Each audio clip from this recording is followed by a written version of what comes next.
all that mess. When we don't have words to say, when we're just a big ball bag and snot's running all over the place, He understands everything distinctively.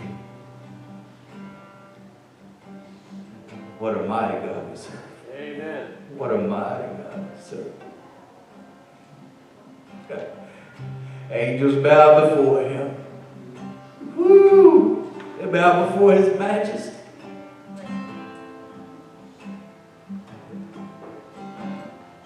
What a mighty God we serve.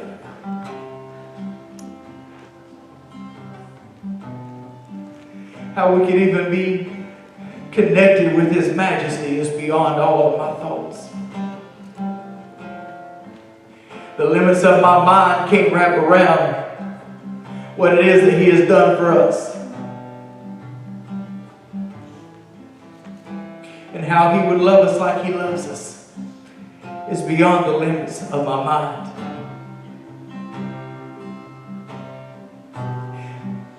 How He would care enough to charge angels to us. And even if it's nothing, they could be doing so many things all over the world, but they care enough for us that they'll flick our daughter's hair out of the way of danger. Because with the air and the rotation of that machine, it should have sucked it in, but it flipped out. My God. So many times we look over little things and say, wow, I can't believe that. When we should be saying, thank you, Lord, because I know that defies all odds, all physics, all scientific methods. And I know that you had a hand in that. Lord, I know you had a hand in that. Thank you, Lord, for that flat tire, God, that kept me out of that big pile up, that 5 people got killed because I know you had a hand in it. I know I woke up late, Lord, and I was mad and ill about being late, but the things that I missed, God, by being late, I know that you had a hand in that. We don't have to look too far to see His hand in everything. And it's always keeping us. If you look closely, it's always keeping us. If you look closely, it's always keeping us. Lord, why'd you allow that to happen? You're just looking from the wrong perspective. Because I'm always keeping you. I'm the keeper of you. Thank you, Jesus. Angels bow before Him. Heaven and earth adore Him when He walks over the trees. Clap. What a mighty God we serve.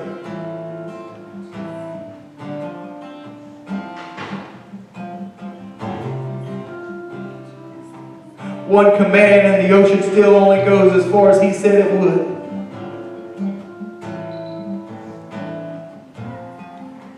One placement and the stars still hang where He hung.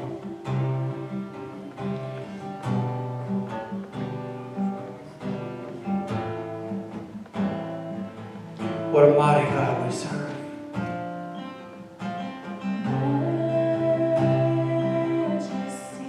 Oh,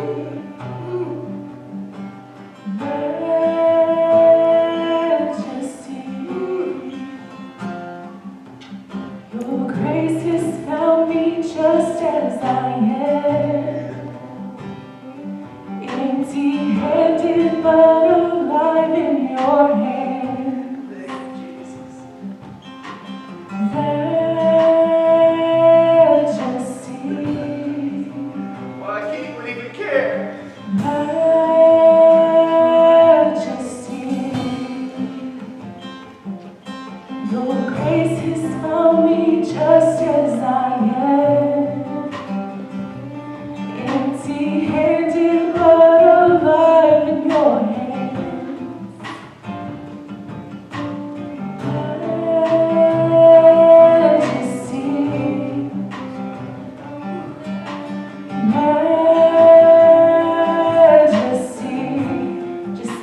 yes.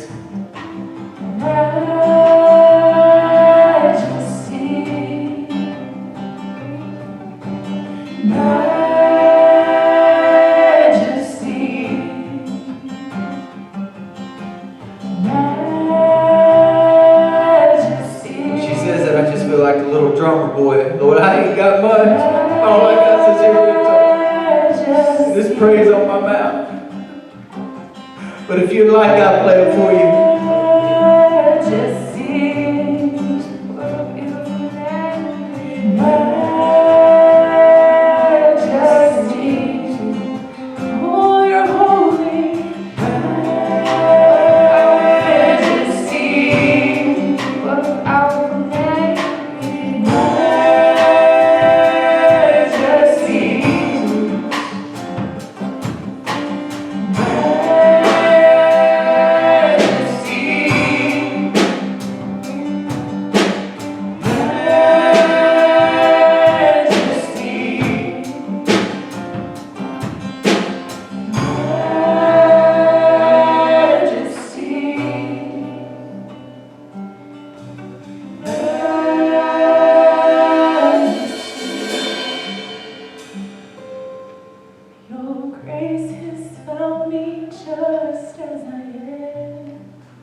empty-handed, burden in your hand.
If you felt the Lord pulling and tugging and touching you all morning, and you need somebody to agree with you, pray for you. The Lord just got such good stuff for His children. He don't mean for us to walk in bondage. He don't mean for us to walk heavy laden, burdened down. It means for us to walk with understanding and discernment. And it's okay when we go in the dark because the light lives within us. He said He is the light unto our path, lamp unto our feet.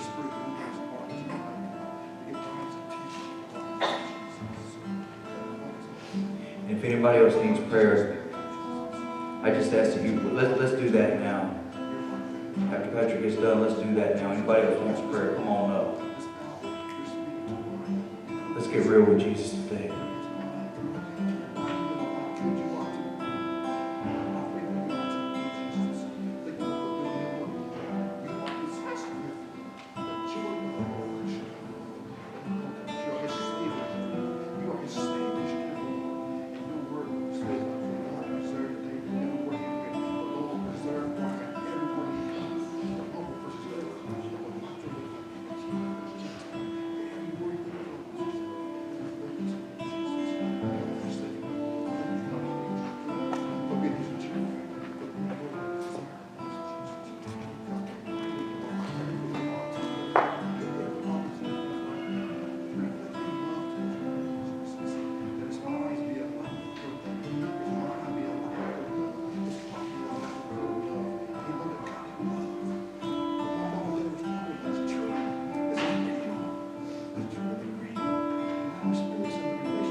The Lord is my shepherd, and I shall not want. He maketh me to lie down in green pastures. He leads me beside the still waters. He restored my soul.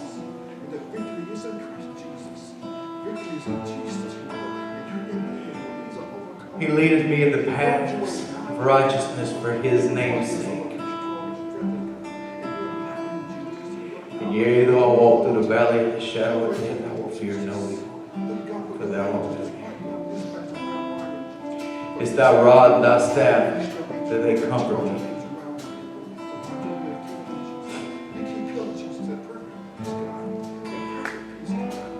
Thou preparest a table before me in the presence of my enemies. Thou anointest my head with oil. Lord, my cup's running over. Surely goodness and mercy shall follow me all the days of my life.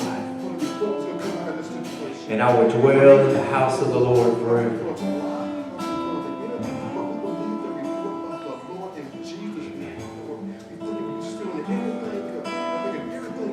Dwell in the house of the Lord forever.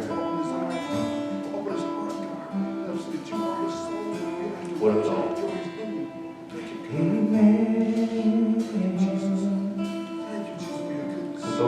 with that.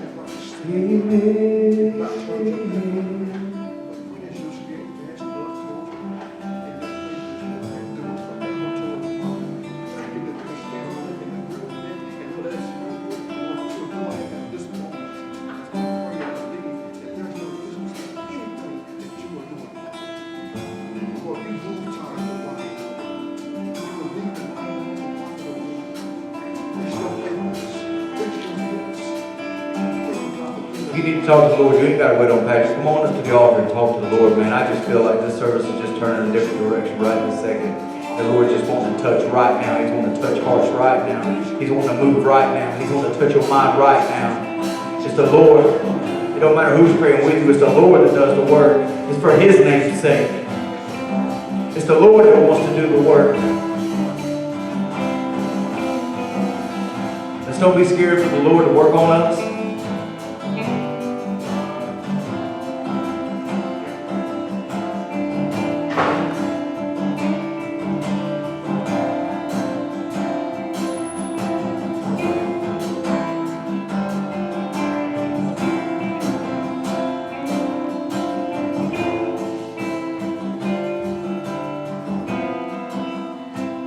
Great is your faithfulness.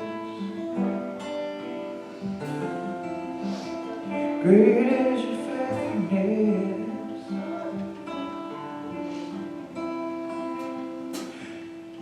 Morning to morning, oh Lord, your mercy renews. Great is your faithfulness. Great is your faithfulness. Great is your faithfulness. Morning to morning, every day, Lord, your mercy renews. Great is your faithfulness. You don't give your heart in pieces. Great is your faithfulness. You don't hide yourself to tease Great us. is your faithfulness. You don't give Morning to morning, Lord, your mercy renews. pieces. Oh, Great is your you faithfulness. don't hide yourself to tease us. Morning to morning, mercy renews. Great is your faithfulness. Great is your faithfulness. Every morning, Lord, your mercy renews. Great is your faithfulness. Great is your faithfulness. Morning to morning, Lord, your mercy renews. And you won't be just with me. Tell me that I am your own.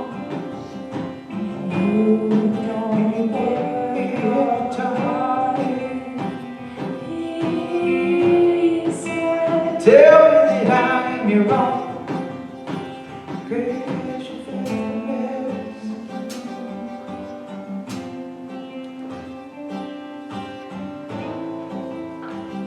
You give us your whole self, Lord. Great is your faithfulness. Even when we're a mess, great is your faithfulness.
Brother Pat, you're going to jump in because I don't know what to do.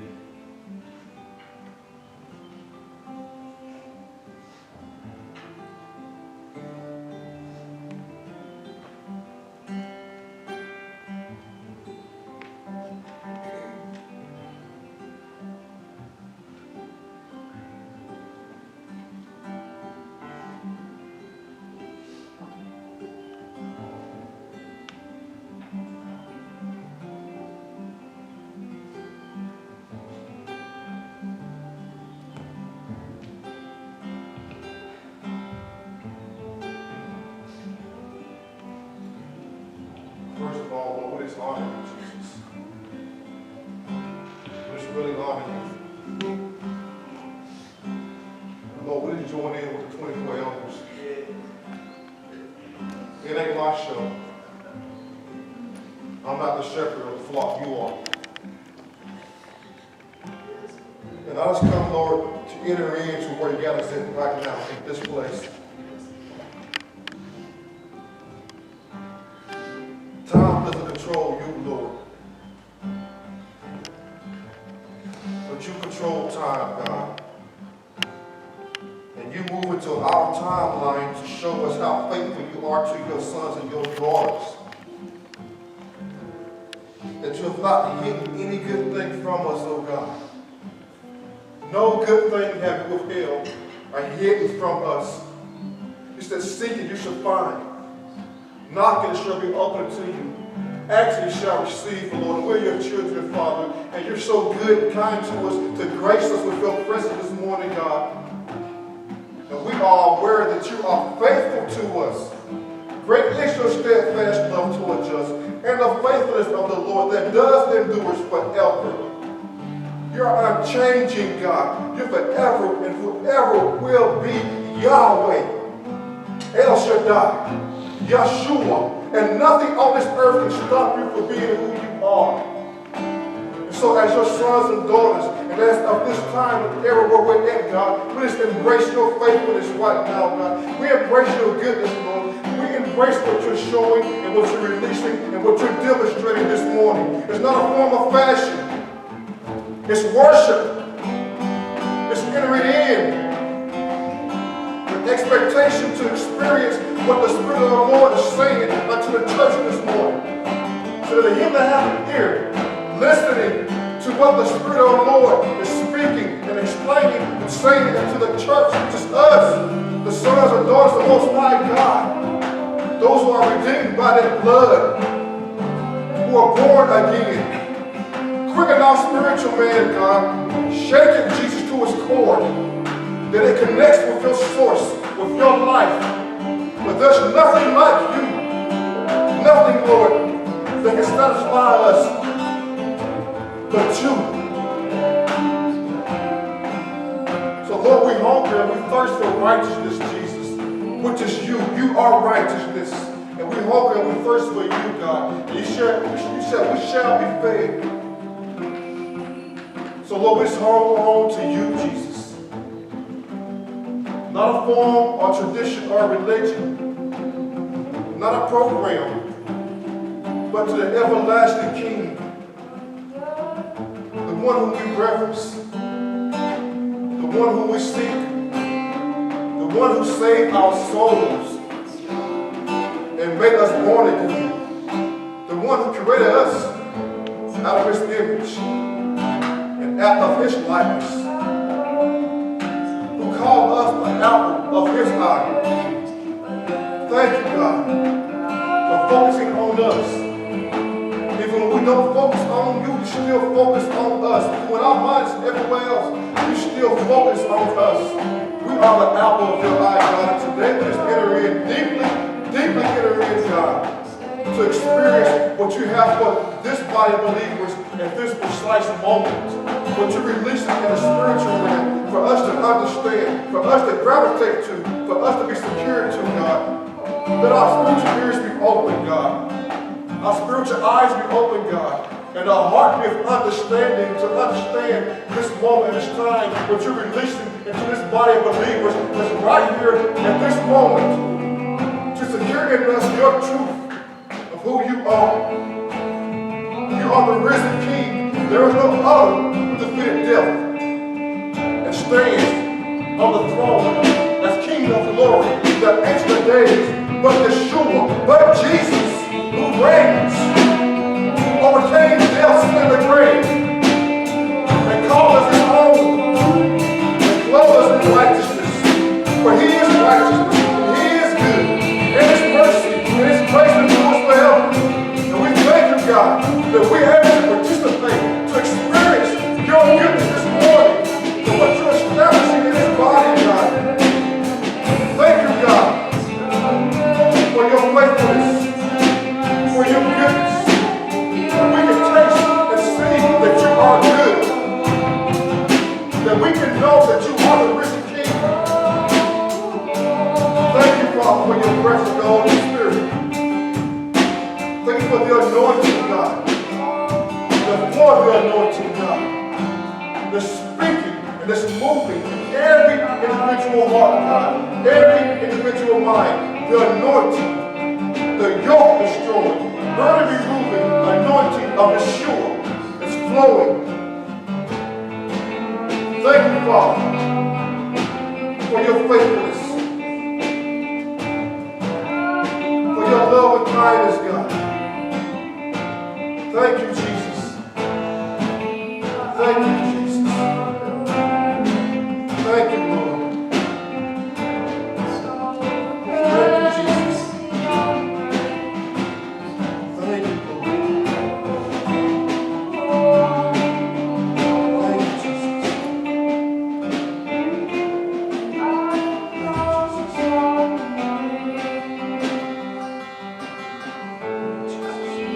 Eyes above the way, so rest in your praise. Oh,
We just thank you for your presence, Jesus. We thank you, Lord.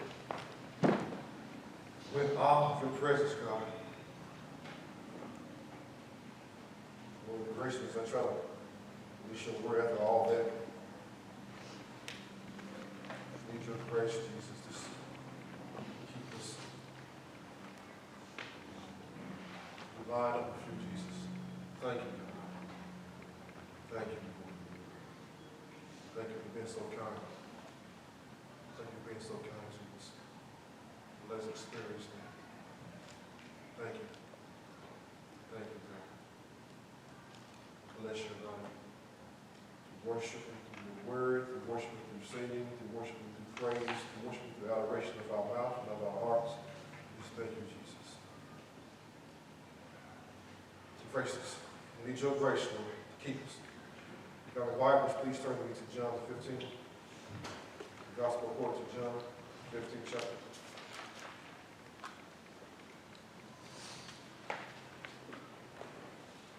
Thank you, Jesus. Thank you, Lord. Thank you, Jesus. Thank you.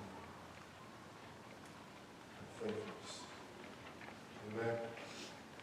Verse 1 says, I am the true vine, and my Father is the vine dresser. Every branch in me that does not bear fruit, he takes away.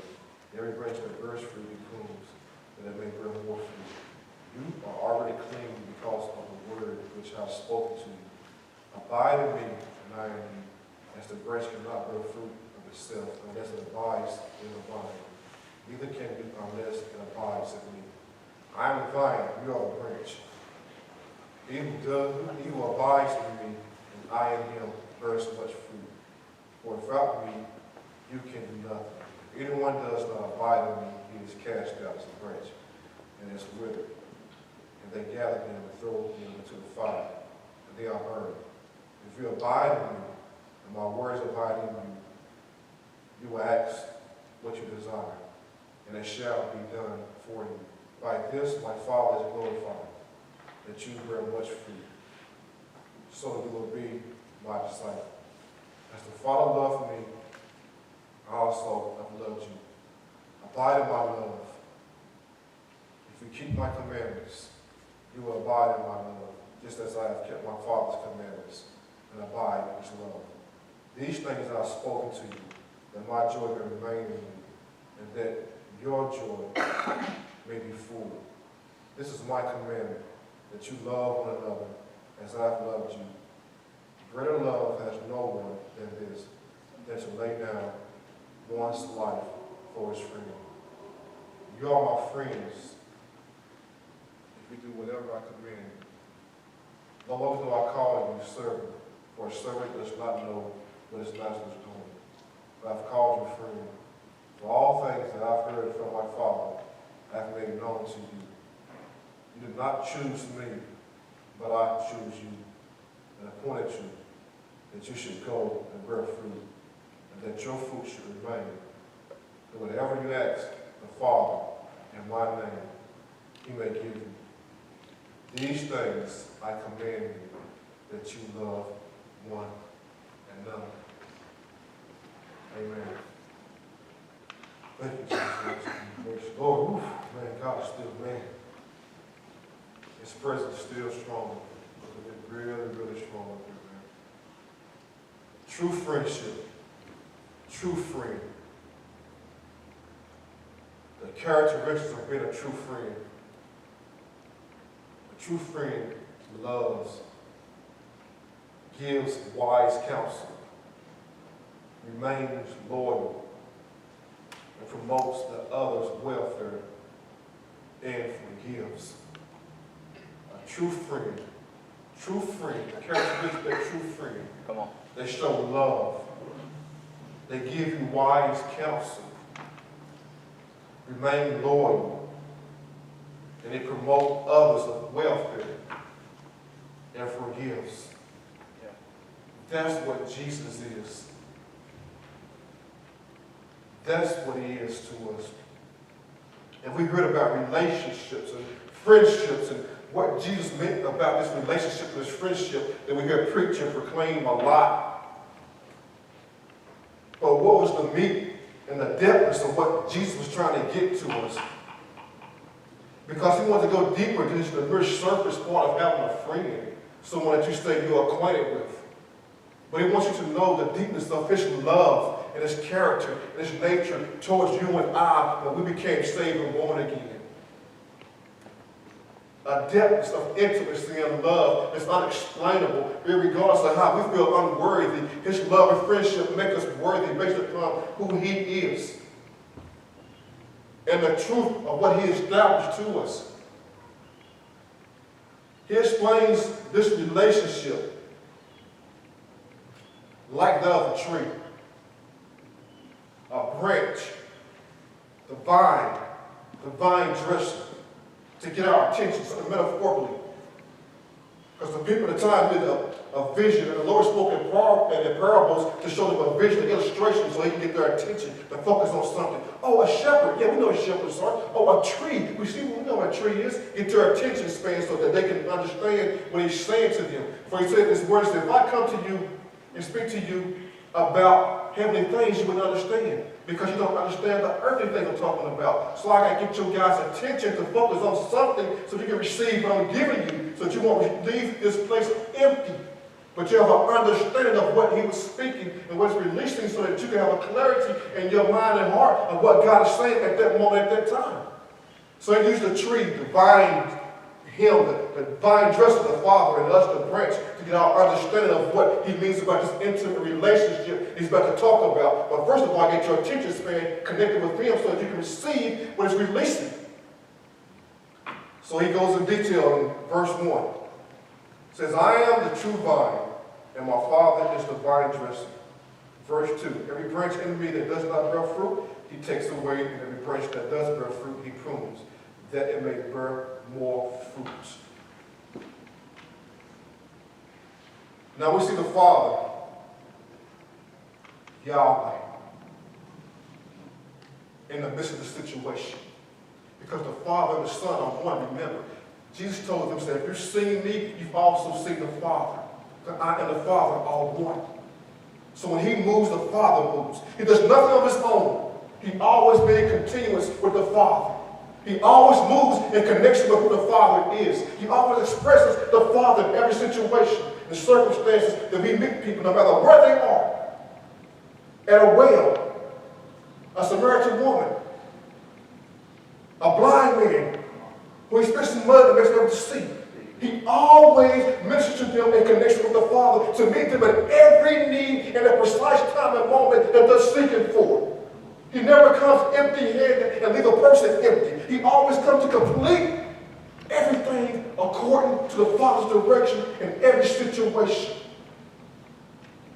He meets every need. He doesn't leave you blind. He gives you vision. He doesn't leave you thirsty. He gives you everlasting water. He's to meet every situation in our lives when we come in contact with him. Because him and the Father are always one and doing everything precisely in accordance to the Father's will. So when he's the vine dresser, the Father's always been Yahweh, pruning and cutting back and adding more. Because the Father is intimately involved with this relationship that we have with Yeshua. Verse 2, every branch in me that does not bear fruit, he takes away. And every branch that bears fruit, he prunes, that it may bear more fruit. It may produce more. He's about adding increase in our lives. It's not what we think what we are. To think that, oh man, I see, this is the beginning of what we've seen this morning. He's always increasing us to walk closer to him, to release more of what he has for us. He's not putting his hands behind us and saying, no. He's always saying, come. I died on the cross for you. What greater love can there be? Come. I will not withhold any good thing from them that loves me. He's always ready to release it to his children, those good things. He's always ready to satisfy our thirsty soul. He's always ready to be who he is.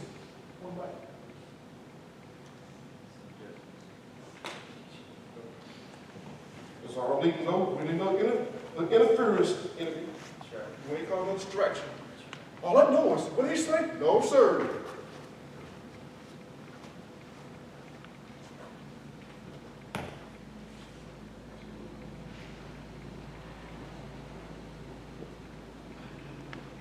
Big basement.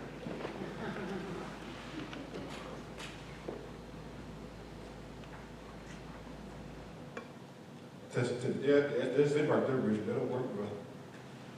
That will work. You go back to yours.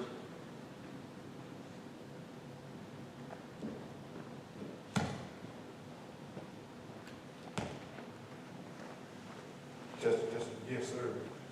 Yes, sir. Okay. We always see Yahweh. The name that the Jews said, is, you can't even mention that name. It's so sacred that you can't even mention Yahweh. So they came with different names because they said they were so sacred to say Yahweh. And here we see him in the midst of us as being that branch that he's put his hands in every situation in our lives. Even when it seemed dark and gloomy, it seemed like all hell just broke loose and went a valley, he still got his hands in the midst of the pruning and adding to and taking away and cutting back to increase and bring about much more. Now Jesus gets into the love, or intimate part of this friendship. Because it's much deeper than what we think it is. It's much deeper than coming in here and saying, oh, preacher sang my favorite song. Oh, pastor preach a good message. Oh, BJ speaks good. Preacher speaks good. Alex speaks good. Scott speaks good. It's deeper than that. And when we come up the surface part, we want to get surface. But when the Lord wants to go deeper into those things, so he can impart to us the deep things that we cry out for. The yearning that our spirit longs for. The things that we know can only come from him. He's driving us to that point of where we want to be empty of ourselves to a point where God, I'm depending on you totally for everything. Yeah. Not just with my mouth, I said it with my heart. I cry for that. Because there's a driving from his spirit that's leading us to draw closer to him. To understand this intimate love, this passion that he has for his sons and daughters. And it gets deeper, man. It gets way deeper than what we think it is. Because he's the only one that can satisfy that yearning place in you that you can't satisfy. All the things you try to do through your life, you can never, ever quench that thing because you can't do it. Even the love of that little baby right there can bring joy. But her love can only go so far because she's not the father. He can express his love in that baby and show that love to that baby. But the depth of the love that he gives comes directly from him that will satisfy our thirsty, yearning souls. That nothing else can quench. Nothing else can motivate us to that point but except him. And Jesus says, I'm going to go a little bit more deeper into this love thing because y'all don't hear me say surface things about the tree and the branch and the Father and me and this coming together as one. Now I'm going to go a little bit more in depth to explain what I mean about love. Yeah, ain't a boyfriend and girlfriend love. It's deeper than that love that we see from outside of our own appearances and our own presumption of what love is. It's God's love, that unconditional agape love, that love that transcends deeper to the deepest, darkest place of our lives and say, I still love you. God, I've done something, I still love you. And I don't hold what you did against you. For my love is greater than what you did. That love that goes into the depths of things that we don't understand. Why is God calling me his beloved? Why does he still love me? Why is he still faithful to me? That love, Jesus wants us to experience and understand. And 3 through 8, you are already clean because of the words which I've spoken. That's right there. That right there is enough. If you just say that's enough, you're already clean by the words that I've spoken to you. You mean all that dirt I've done in life? All that junk I walked in, all the thoughts I had going through my mind, when I didn't get things my way, when all hell was breaking loose, when the boat was about to tip over, when Titanic about to sink, when all I thought was lies fade away, you still cleanse me by just the words that you speak. Just a spoken word from the Lord will cleanse us. Just a spoken word released into our midnight hour and tell me, you are my beloved and I'm yours, will cleanse us. Just a spoken word to remind me of great is my faithfulness towards you and my steadfast love towards you. Just that want to let you know that you're going to be okay because I'm with you. And greater is this thing than this in the world. Just that word spoken that creates life into me, that gives me the unction to keep going forward when my days are dark and my nights are darker and I don't know where to turn. Just that word spoken from the Lord give me the strength to keep going on. Anybody been in that place where you've been like that? Come on, bro. Preaching, Lord. It's like a big boulder, not a rock. A big boulder fell on you. You're like, God, what's going on in my life? Come on. What's taking place? Or it might not be you. It might be a loved one. God, I pray for this person day and night, but still is struggling. What's going on, God? What's taking place? Yeah, baby. But it says, my love is still there. And I will not withhold any good thing for them that loves me. And I give you a word to change a situation. Jesus said, a person to change this situation. That's how faithful I am to you with my love. I won't leave you upon that rock. I'll crush that rock off of you and knock off every pebble so that you will not receive no type of effect because I'm faithful towards you. And my love goes deeper than anything you can experience in life. Because nothing holds weight over the Father's love. Nothing controls the Father's love. For He is love. And out of Him flows love. And Jesus said, just the words, you've already clean. He said, abide in me and I in you, as the branch cannot bear fruit. Thank you, Jesus, of this stuff, unless it abides in the vine. Neither can you unless you abide in me. Thank you, Jesus. I am the vine. You're the branch. He who abides in me and I in him bears much fruit. For without me, you can do nothing. Anyone who does not abide in me, he is cast out as a branch, is withered, and they are gathered him and thrown into a fire, and they are burned. If you abide in me, and my words abide in you, you will ask what you desire, and it shall be done to you. By this my Father is glorified, that you bear much fruit, so you will be my disciple. What, Jesus? I want to come intimately involved with you. Abiding, becoming one, connecting with you intimately. I want to enter into you, so when I enter into you, there's nothing you're going to be able to do without me. He says that you will bear much fruit, but without me, you can do nothing. I want to be the sole source in your life that when you make moves, it's based upon me, not your own opinion. Amen. No matter how things look in your life, quit making decisions on your own feelings and opinions because you cannot change them. Amen. But with the power and authority of the anointing in you, God will give you direction on how to handle the situation, to make it better for those who see the Lord move in your personal life. But we try to lean to our own understanding and not really rely on this scripture, this word, this life that comes out and tells us that He's abiding in us. He's come intimately entwined with us so that when we come intimately entwined with Him, we can bring about much things through Him. It's Him that's called us to walk closer to Him. And He's pulling us into a love affair. He's drawn us by His love. It is no wickedness that draws us to the Lord. It's His love that's drawn us. It's that love that pours in our hearts at night when we're in the bed and we can't sleep.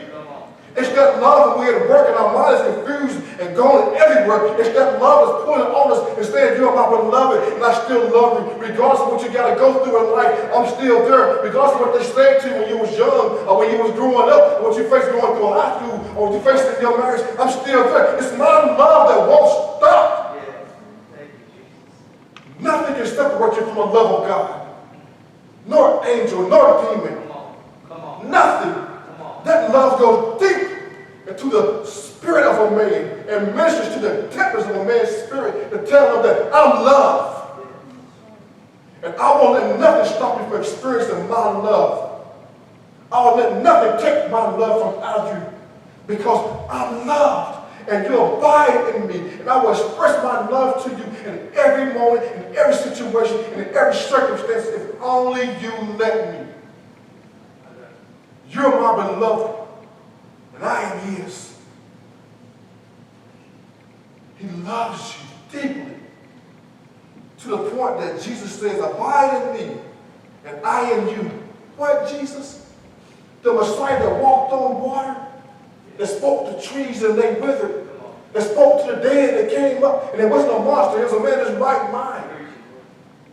This same Jesus that says me and the Father are one, says he will come up, he will come and become one with you, abide with you, connect with you, form a union with you. In spite of all you've been taught through life and told you vice versa, the Lord said, no, don't believe that report. Believe the report of the Lord. I'm coming in to establish a relationship, a covenant with you that's everlasting, that can't be broken by no man, no principality, not even an angel, because it's based upon my love and my goodness towards you. And I will not let no one, even your childhood that was horrible, stop you from experiencing my love. Thank you, Lord. Even the bad things you thought. Because what? I'm abiding in you. And what I bring is love and truth and righteousness. And nothing can stop that. If only we receive to walk in this true love. That then we can bear forth much fruit. Because we're connected with the source of life itself. Not trying to live life, oh, if I get a nice car, a nice job, a nice home, a name for myself, a social status, I arrive. No, those are attributes.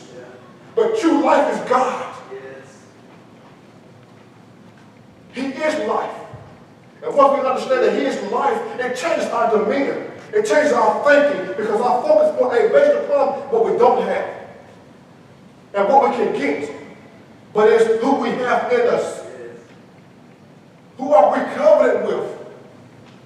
We're connected and abiding with the Lord, the Ancient of Days, the Prince of Peace,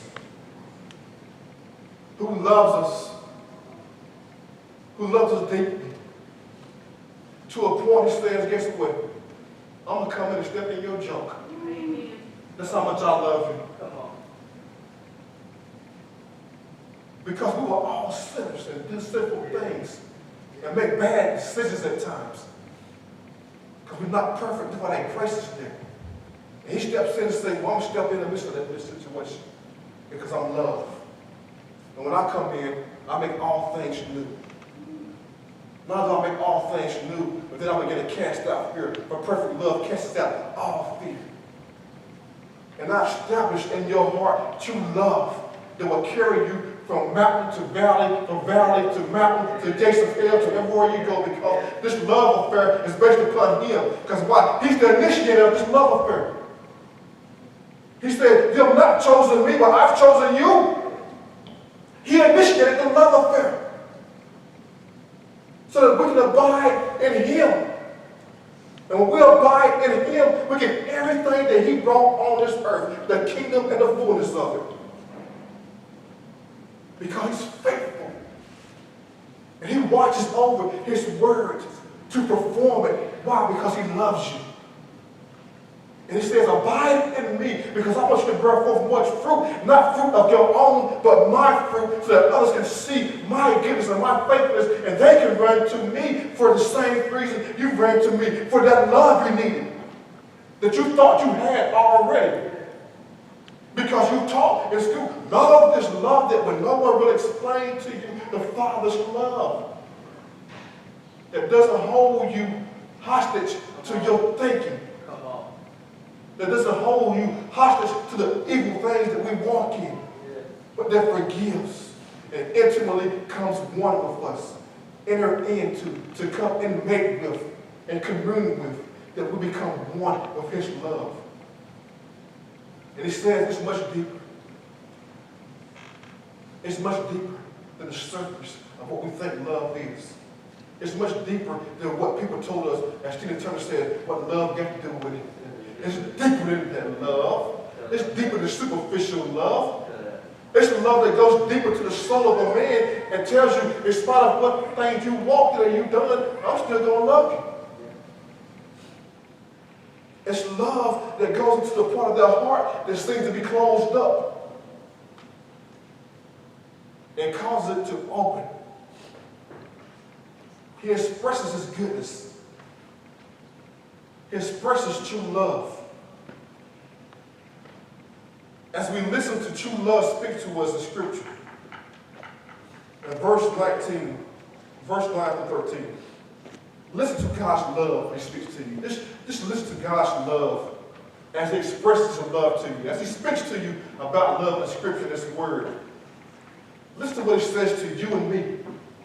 It wasn't written just because he spoke it, oh God, it's written now. God's word doesn't fall to the ground. But verse 9 through 13. Listen, that's true love. Who is true love? God is true love. Speaks to us. Verse 9. As the Father loved me, I also loved you. What are you saying to me, Jesus? You love me. I'm not perfect. I lie. Shoot, I steal. Have bad thoughts. I do wrong. I condemn people. Cuss them out. Judge them. Get mad at them. Tell me worthless. Tell me hard. Tell me dumb. I say all these things. But that doesn't separate me from your love. As the Father loved me, I have also loved you. Abide in my love. If you keep my commandments, you will abide in my love, just as I've kept my Father's commandments and abide in his love. These things I've spoken to you, that my joy may remain in you, and that your joy may be full. This is my commandment, that you love one another, as I've loved you. Greater love has no one than this, to lay down one's life for his friend. You love me that much, Jesus? You really love me that much? I know we talk about being saved and salvation, but it's just the bread of it. This is the bread of it. This is why he died. This is why he defeated death in the grave. This is why he rose. This is why he's sitting on the throne. Because why he loves us. He wants us to understand his love. And his teachings are done out of love, not to condemn you. His commandments are given out of love to show you the way to walk, to show you the way to live. He expressed it and tell you, I'm going to give you true love and show you what true love is. I'm going to die for you. Yeah. Because he didn't know sin. He never experienced sin. I'm going to die for your sins. I'm going to die for your generation curses. I'm going to die for the lies. I'm going to die for everything trying to keep you bound. So that you can experience my love. Not experience my love, that my love may abide, live, come one in you. Even though we serve the Lord, he is searching much deeper than us serving him. We serve him, yes, we do serve the Lord. But he's searching much deeper than us serving him. He's calling you his friend. Jesus has much more to reveal and to tell you, but he's calling you his friend. We serve him from out of our worship. We serve him from being our Lord. But he said, I'm calling you much deeper than this, a servant. Why, Jesus, are you calling much deeper than a servant? I serve you. I worship you. I go to church. I try to do the best that I can do. I might be a singer. I might be a songwriter. If I tell people about Jesus, I might try to give people encouraging words at work or wherever I'm out and about. I serve you. So what's much deeper than me just serving you, Lord? I'm a servant. I'm a servant heart. What's much deeper than me serving you, Lord? I thought that's what it was about, to serve you. But what are you calling me into? He says in verse 14, you are my friends. Yes. if you do whatever I command you. No longer do I call you servant, for a servant does not know what his master is doing. But I've called you friends. Why, Jesus? For all things that I've heard from my Father, I've made known to you. What? Yes, you did not choose me, but I chose you and appointed you that you should go and bear fruit, and that your fruit should remain. That whatever you ask the Father in my name, he may give you. These things I commanded you, that you love one another. Jesus, you call me what? I thought it was a servant. You do that. Well, I want you to be a servant. For the servant only does certain things. What a servant does.